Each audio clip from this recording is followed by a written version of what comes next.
AI is in the minds of a lot of people right now. And naturally, with such big technological shift, you find that there is a big skills gap. There is companies demanding skills in this area, and yet naturally in the marketplace, they might have difficulty finding that skills that is required for companies. So, job seekers need to be a lot more conscious in terms of how they are equipping themselves. One is, of course, LinkedIn Learning courses is there. And I always talk about the 3 affirmative actions that you can do. One is making sure that you are fluent in this area. What are the things that you can do to actually get your hands on all these tools so that you become fluent in just playing around with the tool and making sure that you feel comfortable. The second area that I advise people is to make sure that you feel that you have the agency to just kind of master your destiny. And the third thing will be to take actions. If you have learned all these skills, find a way to showcase it and find a way to actually talk about it so that you can actually surface your capabilities in this space.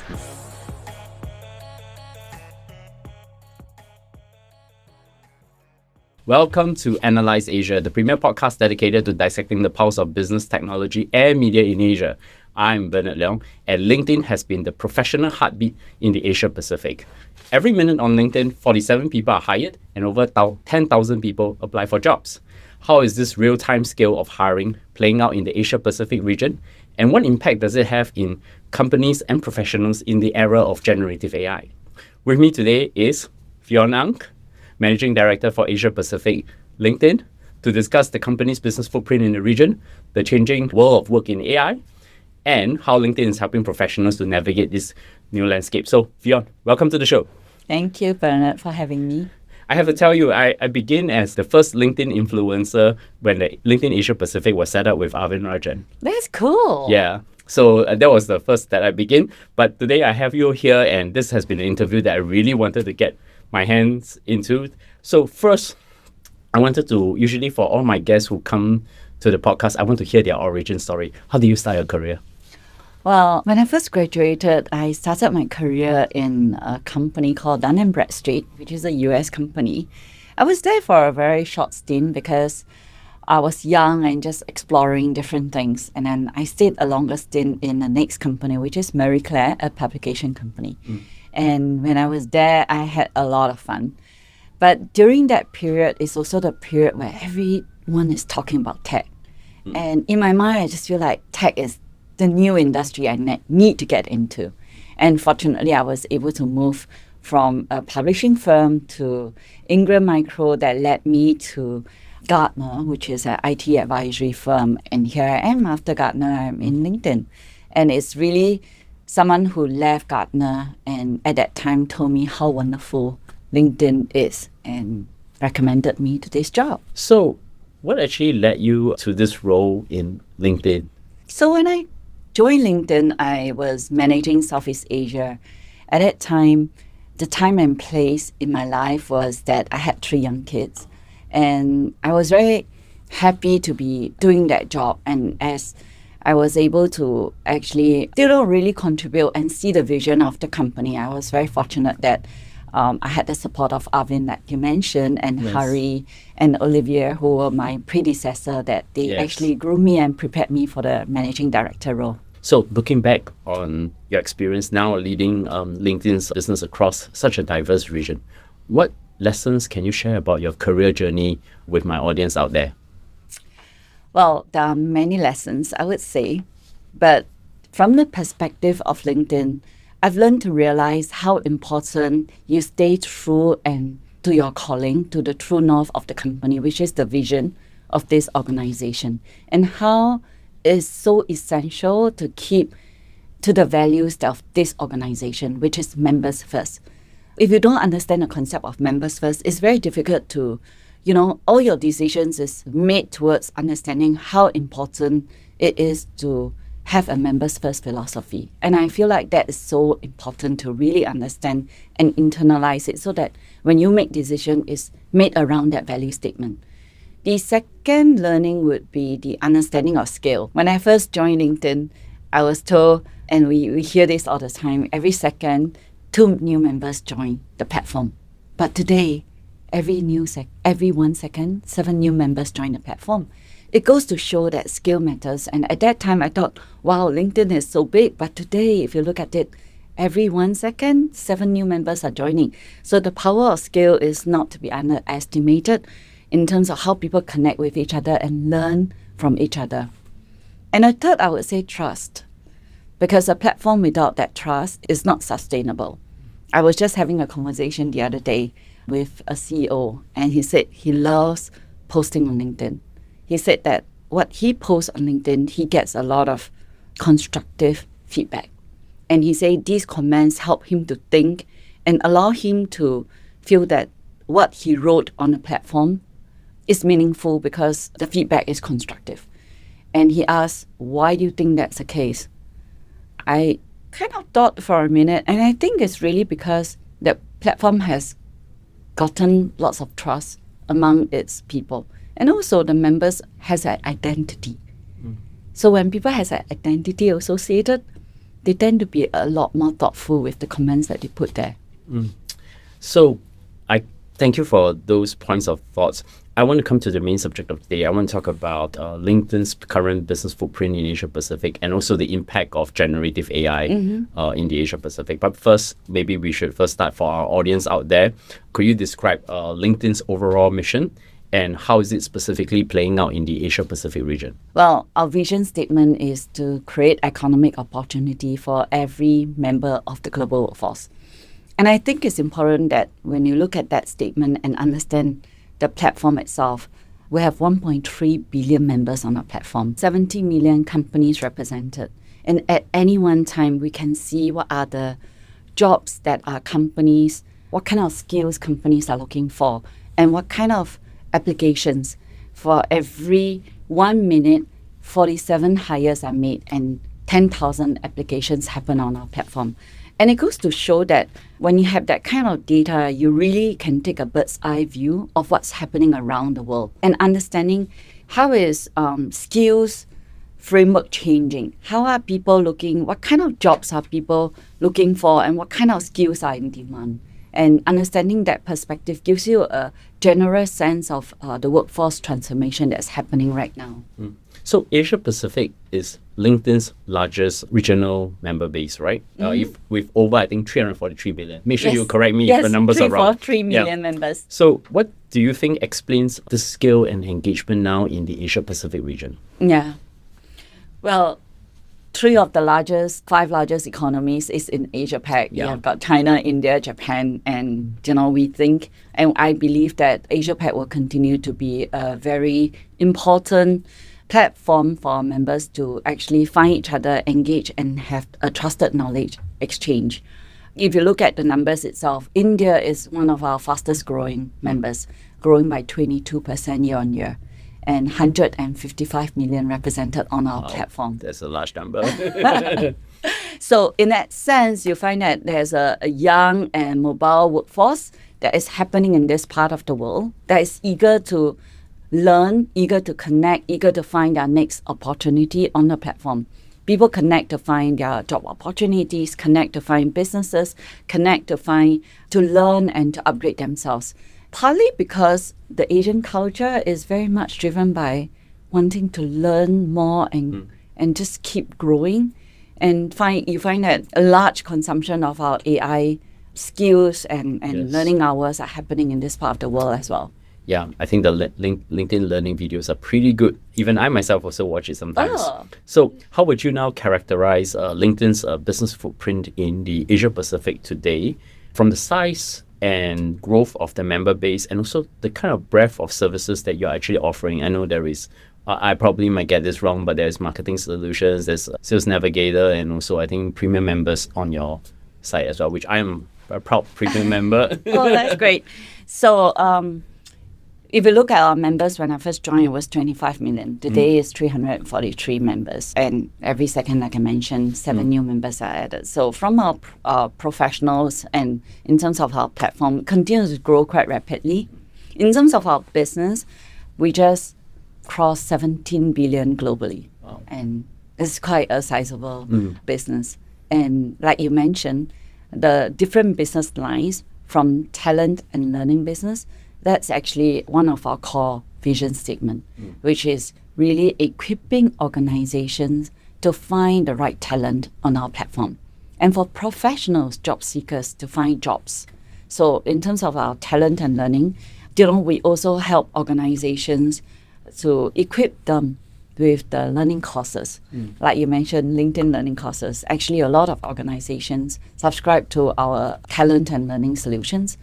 In fact, 60% of the Fortune 100 companies are relying on both our solutions. Meaning they don't just buy our hiring solutions, they buy our learning solutions as well.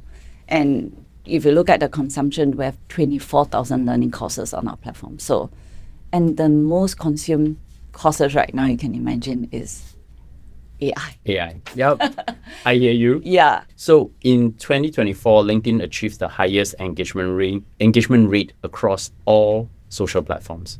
What is driving this engagement now? I mean, specific from your domain, just looking at this region alone. We see that as we roll out, video has been one of the biggest consumption, and it's been growing 36% year on year. So video consumption is big. Young professionals like to feel like they can consume video in a way that they feel that it's a short form, is easily digestible. And from the people that are posting, they also feel like they can represent their voice in an authentic manner, and it's easy for them to articulate what's on their mind. And in fact, the CFO of Grab actually did his announcement earnings on LinkedIn Learning, and he said that preparing for that selfie, podcast or video was much easier compared to composing a post, and he was able to drive a lot of engagement with that. It's probably also the right audience, as if you do it, say, in other video sharing, like say a TikTok, for example. LinkedIn, you have a direct audience of the short form video that's actually direct to a professional audience. And I know that the short form video is now currently your fastest growing format. I think it's about 36% year on year watch time growth. So how is LinkedIn now adapting this product strategy to serve this unique concentration of consumption patterns within the Asia Pacific? Because most of the people use their mobile phones. The screens is actually where they get exposed to most of the LinkedIn content. Yeah, because video is where our professionals, where our members like to consume, and we are also seeing people enjoying posting with video as well. We will continue to double down on that area, and just make sure that we provide relevant content for the members. It could be anything that is a bit of a light-hearted corporate jokes, or it could be something that is more serious. But on the whole, video and short content, video will continue to be one of the most important part of our strategy. And you find that even in our LinkedIn learning courses, short videos are what we are rolling out with, like full content courses, but we cut it into various short forms so that it's easy to digest. So you already mentioned this. Every minute on LinkedIn, 47 people are hired, over 10,000 people applied for jobs. How is this now real-time scale in terms of hiring playing out in the Asia-Pacific region? And I guess, what's the impact now to companies and professionals here? Yeah. We believe that people will continue to find jobs on LinkedIn, and companies, not just enterprises, mid-market, SMBs, across Asia-Pac, we are seeing hiring up to 18% year-on-year growth. So people are continuing to find the right candidates on LinkedIn, and and it's just exciting to see how this growth will continue. So what's the one thing you know about LinkedIn that very few do in the Asia-Pacific market? What is one thing that I know about LinkedIn that you feel like or maybe something about LinkedIn that maybe the members don't know about? I think most people know how powerful LinkedIn is. I wish more people would understand how transformational it can be. I still remember when I first started work, there's no such thing as LinkedIn. I had to look through the newspaper, type my CV on a typewriter. Yes, I remember that. Slowly transform to WordPerfect.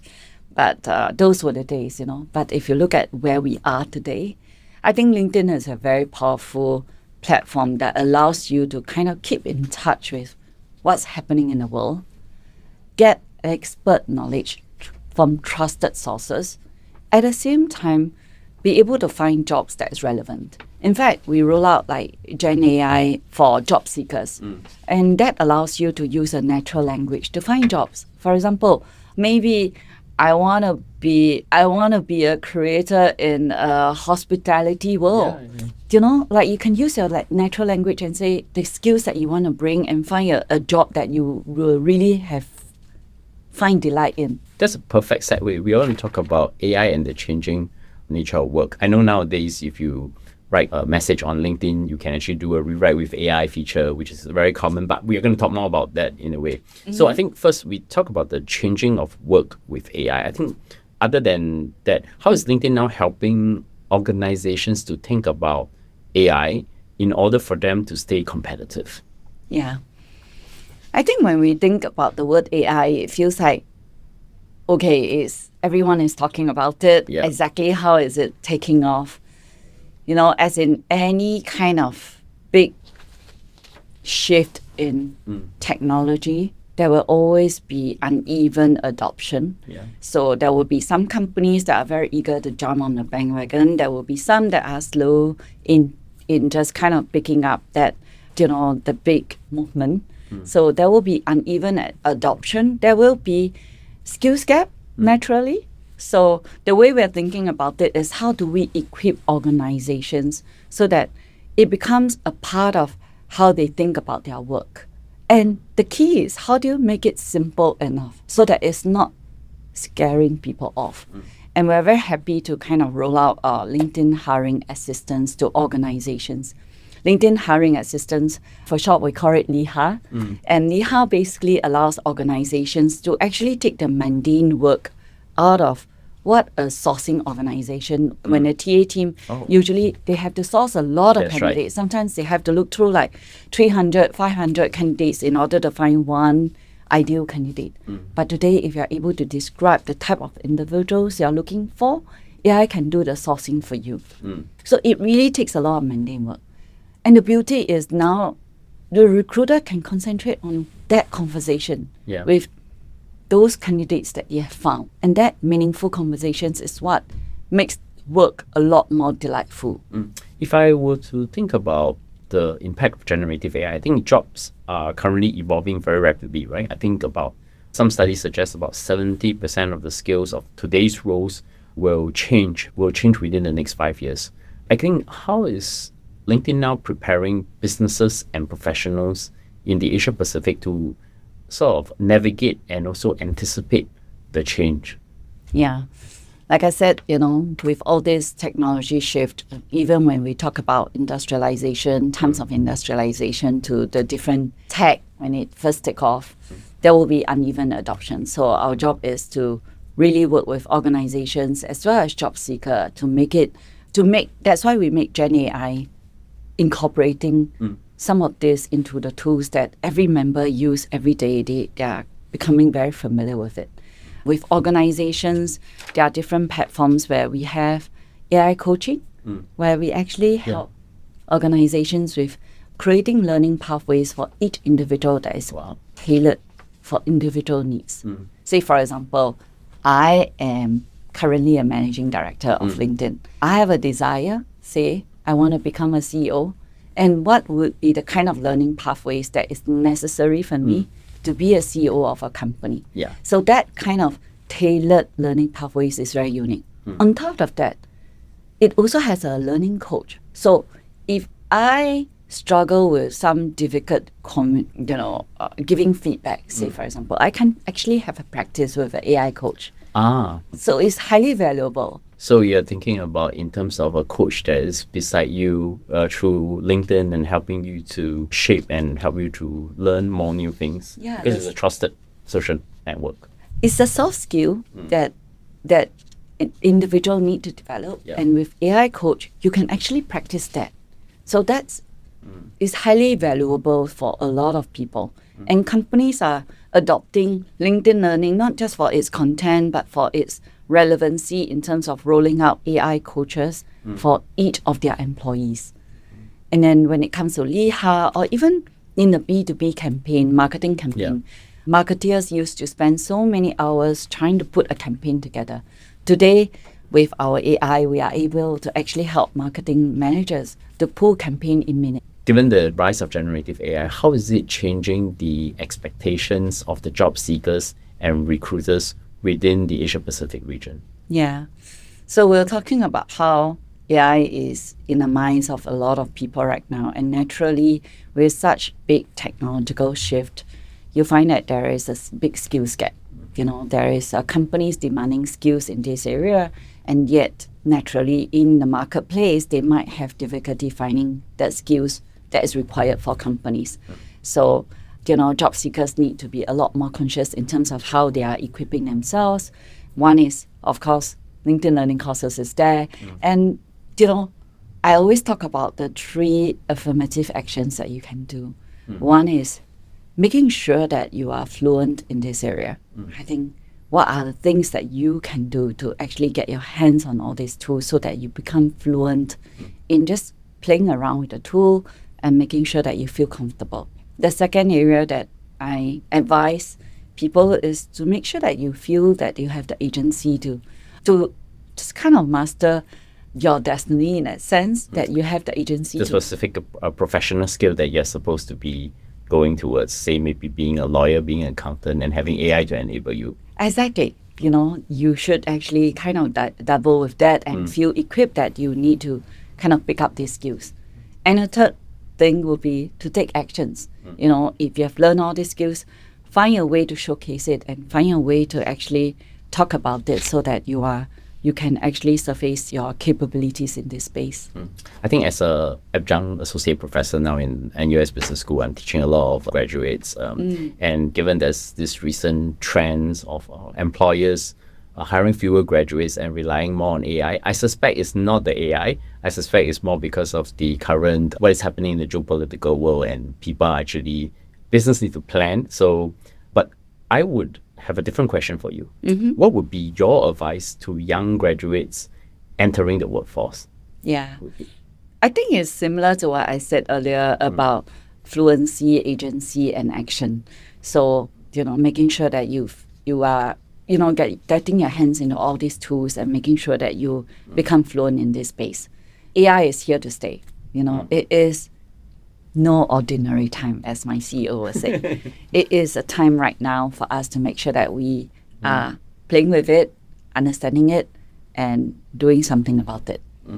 I think you have talked a lot about how LinkedIn, with the different tools that were able to help your members, specifically things like smart job search, personalized skill recommendations, AI coaching. How are you now being received by the members in terms of Apex? Do you see them trying to use more of this to upskill themselves, or are we still at the stage where we need to send more awareness to help people to actually know that these tools are actually available to help them? Yeah. I think once these tools are incorporated into the daily workflow, you find that people are using them. So definitely the adoption has been really high. When a job search is in a natural language, why not? It's so simple to use.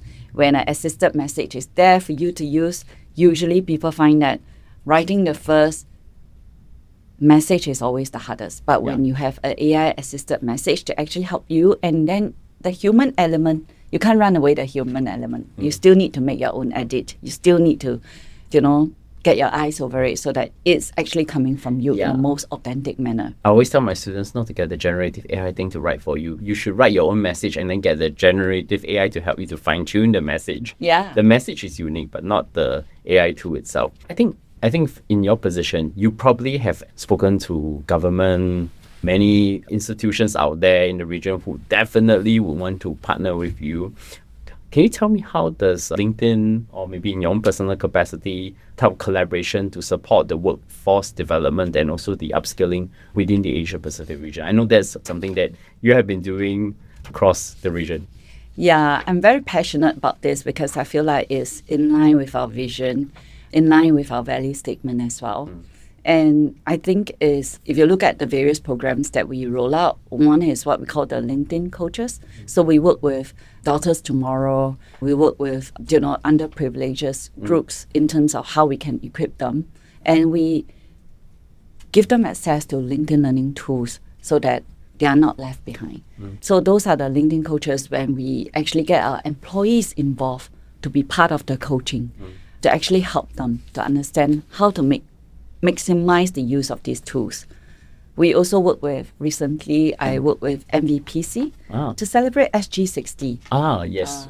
Well, we're going to be celebrating it in 2 weeks' time. Yeah. Exactly. And that campaign, we call it In Good Company, because we believe that if we kind of tap onto companies can do so much to actually involve their employees to do greater good together. And so when we think about companies, doing good and doing well is such an important element of why we do what we do.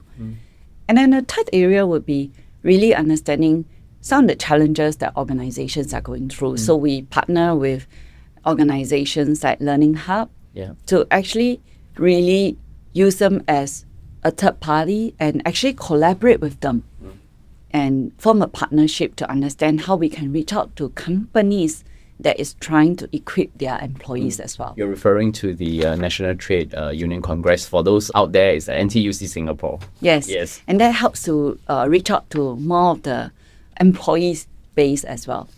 So what is the one question you wish more people would ask you about LinkedIn that very few people don't?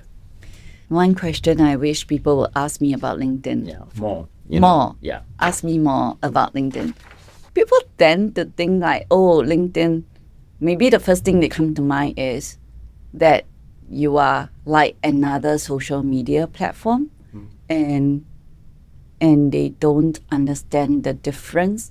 But when they understand it, they will use it without guilt. So I had this very interesting conversation that from someone who said, now that I'm using LinkedIn, I feel like when I use LinkedIn, I don't feel guilty. Wow. Because they feel like they are gaining greater knowledge and they are understanding what's happening in the world. So it's a bit of equipping. Actually, using LinkedIn is not about self-promotion. Definitely not. No, but I think it's important to get the word out there. For many professionals, LinkedIn is now a professional network that everybody uses to communicate their understanding of their professional life, what they learned in the process, what are the customers they serve, and what drives them to work every day, right? The passion. And also when you're on the platform, you are also understanding the world trends.